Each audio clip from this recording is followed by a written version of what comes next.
All right, the Saddle Pulse, really excellent tool to help us strengthen and lengthen our hip flexors. There's also great knee flexion in this position, so all around great tool. And let's go ahead and jump in and break it down. So we're gonna start with feet or tops of feet flat on the floor, and then we're gonna push hips into our heels.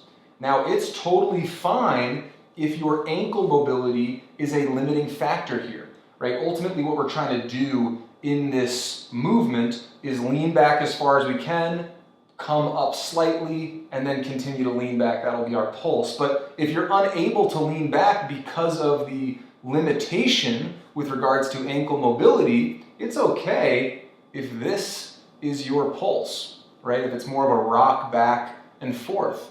That's totally fine. You'll have to work through the ankle limitations at some point, so it's okay if you're doing it before you can actually lean back and start getting more of that hip flexor stretch, all right?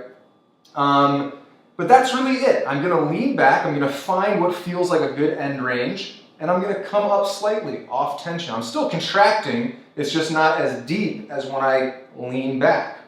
So here's my pulse. It's controlled, I'm not, bouncing like this. It's a controlled lean back or sit back and coming up slightly. You don't have to come up all the way, right?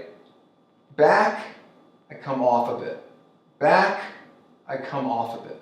And that's really it. Now, you should be pushing on your end ranges, just like the example with ankle limitations. If you can get farther back than me, lovely. If you can't go as far back, that's also all right. Again, you need to figure out what your end ranges are so that you can optimize these mobility tools, right? These movements.